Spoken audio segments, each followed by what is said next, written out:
Fishing short shallow is easily one of the best methods for catching big weights and winning lots of matches quickly.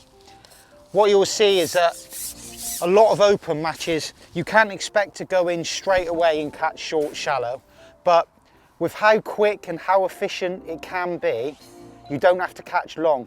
Even if it's the last couple of hours or maybe even the last hour, it really can be a match winning method. In this video, I'm going to show you exactly how to feed and the rigs that you need to use to catch the biggest weight quickly and win you the most matches.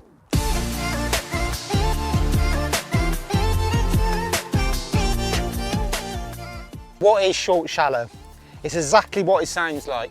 Today at Moorlands Farm we're fishing a short top kit, a short 4, a number 5 section, and we're just leading on to the number 6 section.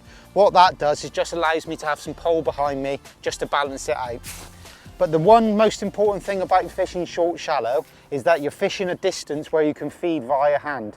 And I think when you feed via hand, that's the reason why you catch the biggest weights. Because at no point during the process of shipping out, hooking one and bringing it in, are you unable to feed.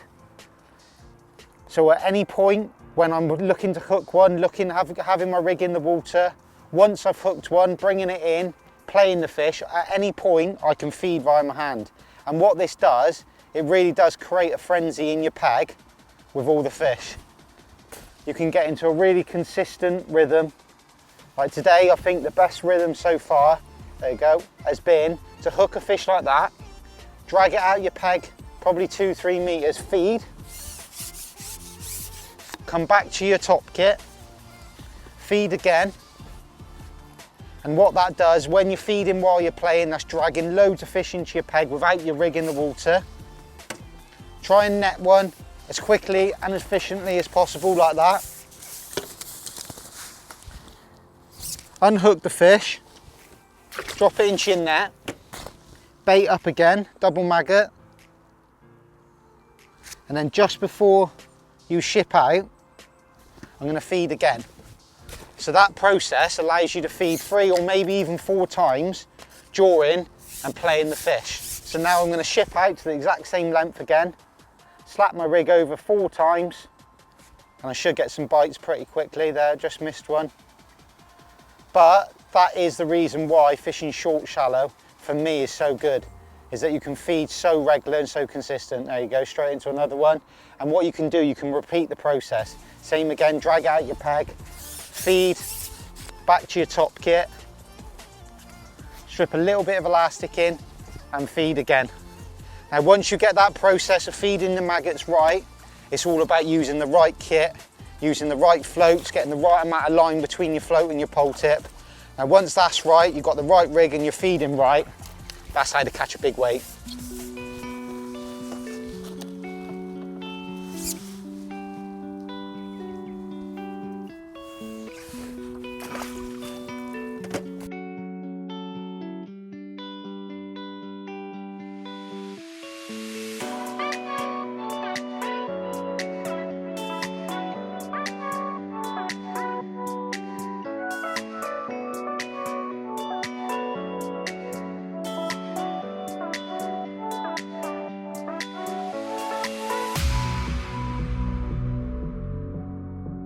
Right, so the rig I'm using today. To start off with, I'm using a size 16 ES43 hook, which is really important because it's got a really wide gauge.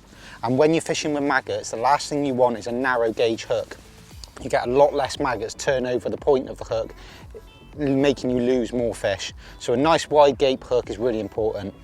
A 3-inch hook length, which is also really important. You don't want too much line between your hook and your bulk shot because the fish will be able to pick your bait up and you won't see the bites. The bulk of the float, I'm using 3 number 9 shot just at the top of the hook length.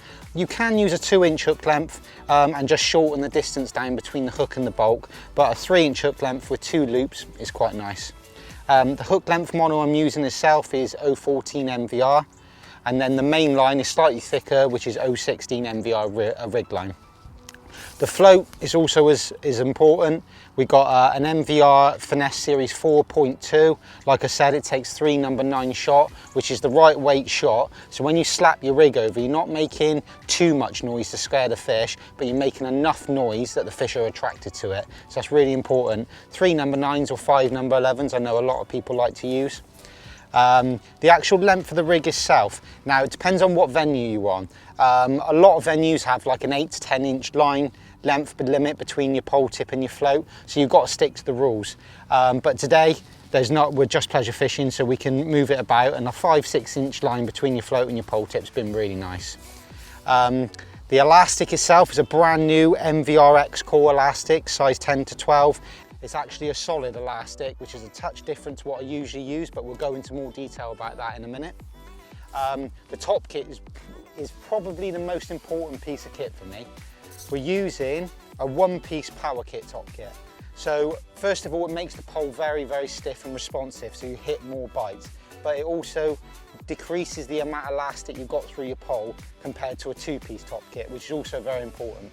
When you're playing the fish, you want to be in nice in control, and you want to net the fish really quickly. So a short top kit will make the fish pop up really close. Obviously, side puller with a new roller system in there, which makes it really smooth when you're playing the fish close. So all round, a nice balanced rig, but the one thing about this rig that's really important is that nothing moves, nothing changes. When you're fishing and you want to get in a rhythm, the last thing that you want to be doing is adjusting your shot, adjusting your float. Everything's nice and strong, durable, it won't move, and you can really get into a rhythm with your feeding, and your rig will stay the same the whole way through the match, and you'll catch a big, big weight. So I mentioned earlier about the brand new MVR X core elastic, and I get a lot of people come up to me in the shop and on the bank and ask what the difference is between the solid elastics, the new type of solid elastics, and hollow. Now for me, there isn't a better one. I like to use hollow in certain circumstances, and like the X core in certain circumstances. For me, the perfect time of year to use the solid elastic is from maybe like the October time through to March, where the fishing isn't quite as good and you're not fishing for such big weights. The advantages of using solid elastic is that the actual elastic itself weighs less than hollow elastic, so it makes your pole perform even better. A lot of people say that poles are stiff enough and it doesn't make too much difference, but when you actually put 2 poles next to each other, one with hollow elastic and one with solid, you won't believe the difference. So when the fishing's not quite as good and you want your pole to be ultra responsive and you're fishing at a longer distance, I really do like to use the new solid elastic. But during the summer months, when you're fishing shorter, say you're not going to be fishing 16 metres quite as often, and you're going to be fishing at distances like we are today, I really do like the durability of hollow elastic.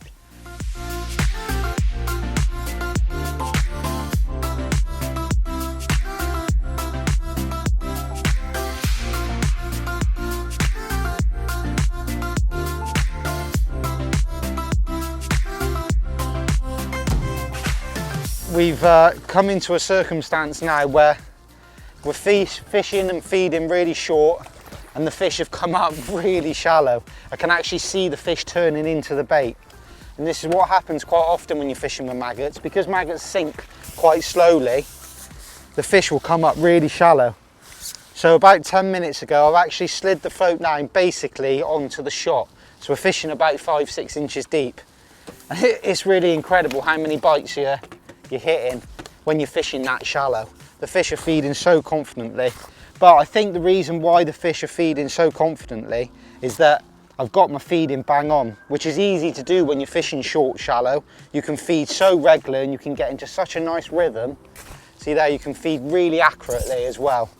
Try and find the biggest maggots possible so that you can feed them accurately. Today there's no wind, so we can feed them, but if it was a bit windier, it'd be a lot harder, but it makes it easy if you've got big maggots. So we're just going to feed on top of our float, slap the rig in, create a bit of noise, and we should get some indications pretty quickly. It really is unbelievable. When these fish come into your peg and you can feed as often as I am now, it's just almost easy. But there's a lot of fish in this lake at Moorlands Farm. and we've got some absolutely perfect weather for fishing. It's not too hot, it's 20 odd degrees, and the fish are really feeding. And they're getting so big nowadays. A lot of these fish today are touching £3, and if you can catch them in this sort of circumstance where you're fishing short, shallow, fishing this shallow, you can see why you can catch big weights and win lots of matches.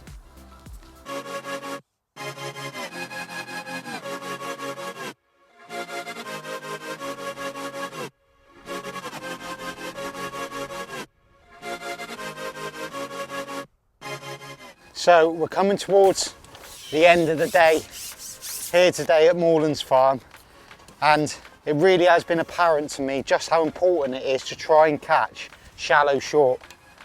As soon as we got the fish within a distance where I could throw my bait, it really has transformed my day. I can get into a lovely rhythm, I can fish really accurate, and all you've got to do then is worry about getting your rig correct, fishing at the right depth with the right amount of line between your pole tip and your float, trying to hit every bite, and it's just so fast and efficient. Using the right top kits, the one-piece top kits with the new solid elastic, really has been unbelievable, and we've caught a massive weight today. The fish are knocking on £2 to £3. So one thing I would say, on your local F1 lakes, if you can try and get the fish within a distance where you can throw your bait, fish shallow, you will win a lot of matches.